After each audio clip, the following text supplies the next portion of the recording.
Hello and welcome to Ecocentric. I'm your host Jake Zaleski. We've got a lot of environmental news to cover for this week, so let's get started.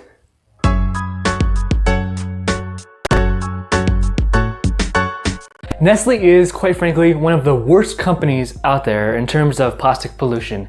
If you've ever seen the documentary Tapped, I highly recommend it. You know that Nestle goes into communities, takes their water, pollutes it, and puts it in overpriced plastic bottles. There's just no point at which they are sustainable.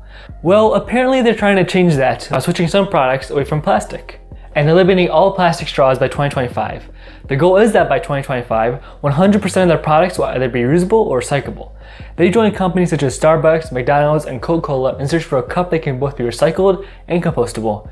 Greenpeace rejected this new amendment by Nestle and said that it's good that Nestle is finally acknowledging the severity of plastic pollution by eliminating non-recyclable products and admitting that recycling is not enough, but the solution isn't to simply shift to another throwaway material. These kinds of false solutions, which are not environmentally friendly, are what put us in this mess in the first place. Where do you stand with Greenpeace in that this isn't enough, or is Nestle changing products slowly?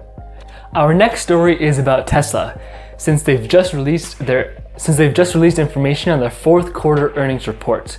Their quarterly revenue was $7.23 billion. Nice. Which was higher than their expected revenue, $7.12 billion. They said that they have cash and cash equivalents of $3.7 billion and are $1.5 billion in debt. Alright, I'm gonna let those numbers sink in for a second. They're making more money than expected and have enough to pay off their debts. Not bad. They expect to grow production by around 55% this year and plan to start delivering vehicles to China and Europe. You can watch this news video to find out more. Some of the not so great stuff they announced were a 7.7% employee layoff and their CFO is retiring. And economics is not my thing, so I'll let you come to your conclusions about how Tesla is doing. So this is just a personal observation, but people who support nuclear energy tend to be a little crazy about it. I don't know what it is, but a considerable amount of people who support nuclear hate all other forms of energy, including renewables and fossil fuels. I've had many conversations with nuclear fanatics, and most tell me that when nuclear power plants close, coal comes in. Well, this new information from Germany shows that that simply isn't true. According to Los Angeles Times, Germany will close all 84 of its coal plants and rely primarily on renewable energy within the next 19 years. That's far away, but just keep in mind that Germany right now is powered roughly equally between coal and renewable energy, 40% each. Renewable energy has won the fight. This is also coupled with Germany's plan to phase out nuclear energy by 2022. Apparently, shutting down nuclear power plants doesn't bring coal. A lot of you probably know what the Green New Deal is. If you don't, it's basically a plan for the United States to transition to 100% renewable energy. Right now, about 40 members of Congress have expressed support for establishing a select committee on a Green New Deal. And now another step is about to be taken to make this Green New Deal a reality.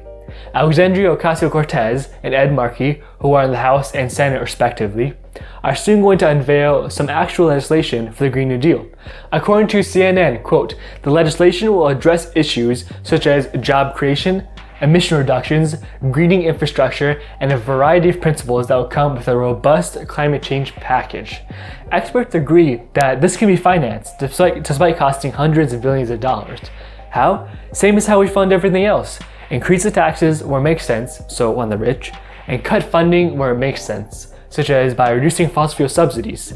We'll keep you updated and let you know when the actual legislation is introduced. Now it's time to address the President of the United States, the climate change denier-in-chief himself.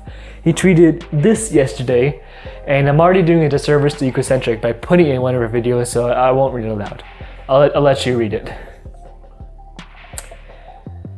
This isn't even about politics anymore. It's about him not knowing what he's talking about. Anyway, for those of you that don't know, around 224 million people were affected by the polar vortex fluctuating in the past few weeks. This brought record low temperatures to many places, although it's going to get better soon. In an indirect response to the president, Noah tweeted this. I'm gonna try to explain it as well, but I am definitely not a scientist.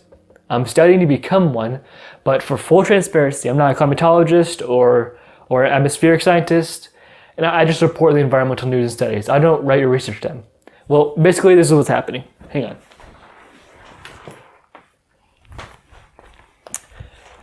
So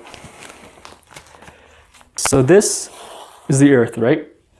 This is what's called a polar vortex. It's the kind of area of cold air and region of cold air in the northern hemisphere. And what happens is when and like I can't draw, but like this is Florida, North America, and all that stuff about California. And so when hot air comes in like this, it displaces the polar vortex. So when that hot air comes in, it pushes this up, and so this air needs to go somewhere, so it ends up getting pushed down over here. You see the difference? So the hot air comes in and pushes the polar vortex down.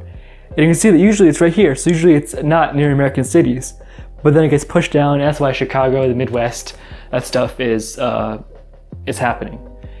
This is a very crude explanation. I recommend looking at videos online or something, but that's just a simple way to explain it. Wow, that story was depressing. Let's talk about soda and ice cream now. No, seriously, Haagen-Dazs has been testing a new system of reusable ice cream containers.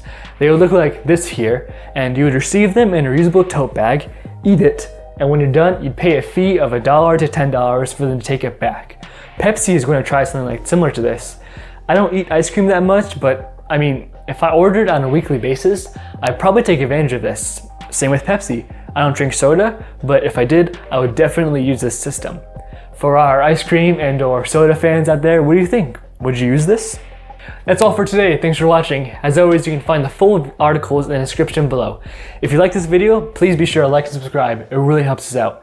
You can also follow us on Instagram at Ecocentric. Well, that's all from me. Now it's your turn to save the world. See you next week.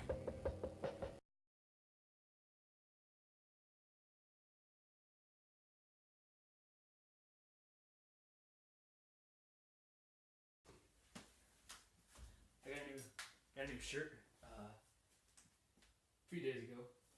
It's slightly small for me, but it's still pretty cool. Pollination, you get it? I actually didn't get it at first, I'm gonna be honest with you. I thought it was just pollen and the nation, like tree nation or good nation or whatever. And I was like, oh, it's like pollination, like what bees do. Yeah, it's pretty cool. It's a neat shirt. I actually really like it. It's a cool design. I would not have thought to make this, so I like it. What do you think? Think it's cool?